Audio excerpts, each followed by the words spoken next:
నా గురించి మర్చిపోండి దొరబాబు. అర్థం చేసుకోండి. ఇక మీతో జీవితాన్ని పంచుకోవాల్సింది శ్రావ్యని. యాక్సిడెంట్ అయిన శ్రావ్య ఎక్కడుందో వెతకండి. తనని కాపాడండి దొరబాబు. వర్ష, ఎక్కడున్నావా?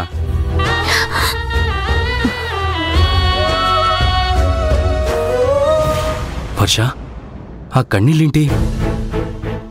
ఏం లేదు రాజు. ఇదిగో ఫోన్. Thank you.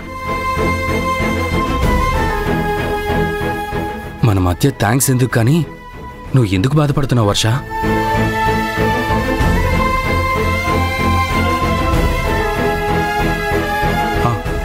నువ్వు ఎవరికి ఫోన్ చేసి మాట్లాడావు? నిన్న యాక్సిడెంట్ అయింది కదా, వాళ్ళతోనే మాట్లాడావా? వర్ష, నువ్వేం అనుకోకపోతే నీకొక మాట చెప్పనా? చెప్పు రాజు. నువ్వు ఎక్కడ పెరిగావో, ఎలాంటి వాతావరణంలో ఉన్నావో, నిన్ను పెంచిన వాళ్ళెవరో, నీ ఫ్రెండ్స్ ఎవరో నాకేమీ తెలీదు. కానీ నువ్విక్కడికి వచ్చిన దగ్గర నుంచి ఏదో పోగొట్టుకున్న దానిలా ఉంటున్నావు. నువ్విలా ఉంటే నేను చూడలేకపోతున్నాను. ఆ విషయం నీకు ఎలా చెప్పాలో కూడా నాకు అర్థం కావడం లేదు. ఒకవేళ నీకు అక్కడ ఏదైనా సమస్య ఉంటే నాకు చెప్పు అని నేను ఒత్తిడి చేయను. చెప్పాలంటే ఎప్పుడైనా చెప్పు. అంతేకాని నీలో నువ్వు బాధపడుతూ ఒంటరితనాన్ని అనుభవించకో. వర్ష, బాధకి ఓదార్పు కావాలి, కష్టానికి తోడు కావాలి. నీకు నేనున్నాను. నీకు ఎంత పెద్ద సమస్యున్నా, ఏం సాయం కావాలన్నా ఈ రాజు ఉన్నాడని మర్చిపోకు. నీకు అడ్డుగా నేను నిలబడతాను, అండగా ఉంటాను.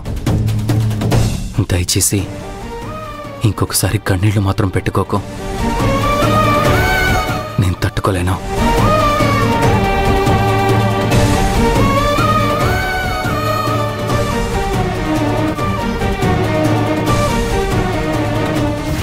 వర్ష మీద రాజు విపరీతమైన ప్రేమని పెంచుకున్నాడు.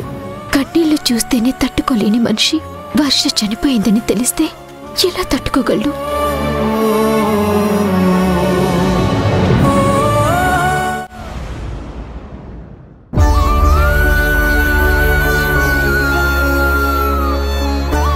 తను చాలా హెవీగా స్ట్రెస్ ఫీల్ అవుతోంది.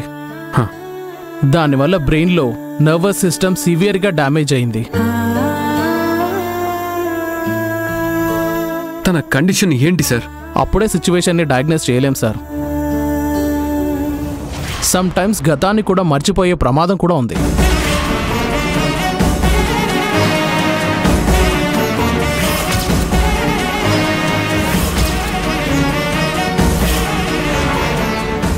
మరి తను కాన్షియస్లోకి ఎప్పుడు వస్తుంది డాక్టర్?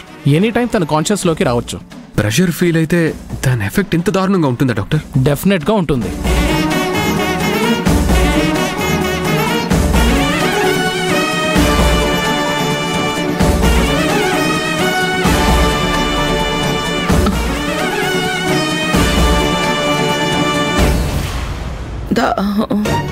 డాక్టర్, పేషెంట్ స్పృహలోకి వచ్చింది.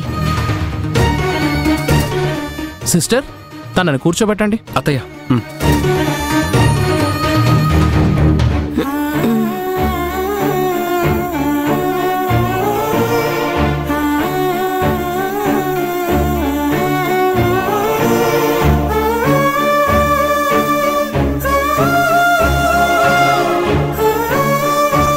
అత్తయ్య ఇప్పుడు ఎలా ఉంది?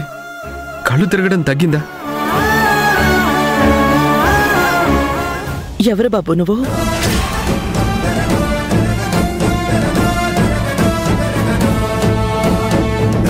నేనత్తయ్య, రాజీవ్ని. రాజీవా?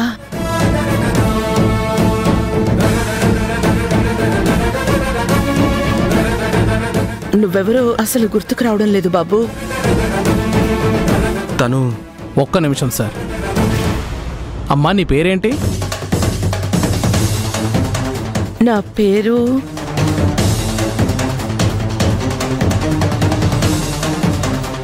డాక్టర్, తన పేరు కూడా మర్చిపోయిందా? మేబీ మీరేమైనా తనకు తెలిసిన పేర్లు కానీ ఇన్సిడెంట్స్ కానీ చెప్పి తనకేమైనా గుర్తున్నాయేమో ట్రై చేయండి.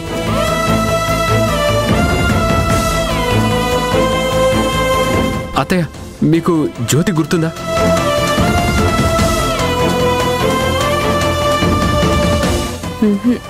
లేదు. పోనీ శ్రావ్య? శ్రావ్య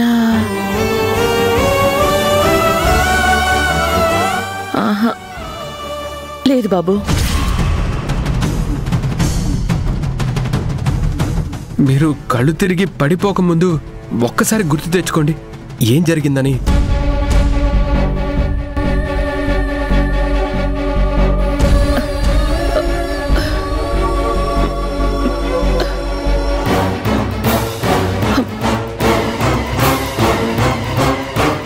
సార్, మరీ ఎక్కువ ప్రెషర్ పెట్టి గుర్తు చేయడానికి ట్రై చేయకండి.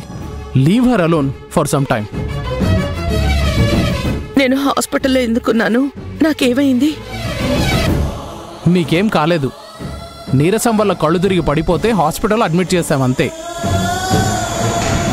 రెస్ట్ తీసుకుంటే సరిపోతుంది. నర్స్,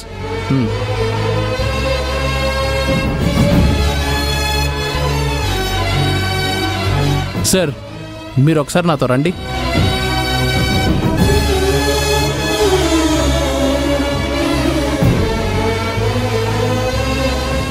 డాక్టర్, తను తన పేరుతో సహా గతాన్ని పూర్తిగా మర్చిపోయింది. మరి ఇప్పుడు ఎలా డాక్టర్? మీరేం వరి అవ్వకండి. ట్రీట్మెంట్ స్టార్ట్ చేస్తాను. మెడిసిన్స్తో పాటు థెరపీ, కౌన్సిలింగ్స్ కూడా చేద్దాం.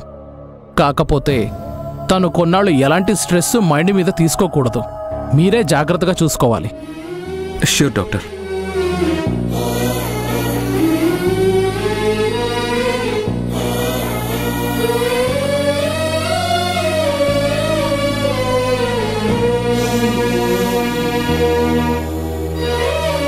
నీకేంటత్తయ్య ఇలాంటి సిచ్యువేషన్ వచ్చింది?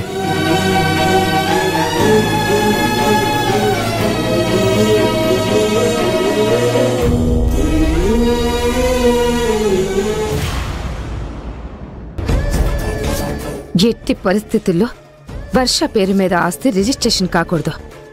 15 ఏళ్ల నుంచి ఆ ఆస్తిని నా సొంతం చేసుకోవడానికి ఎదురు చూస్తున్నాను. నేననుకున్నది సాధించడానికి ఏం చేయడానికైనా వెనకాడను. Madam madam madam, good news madam. Good న్యూసా? ఏంటది?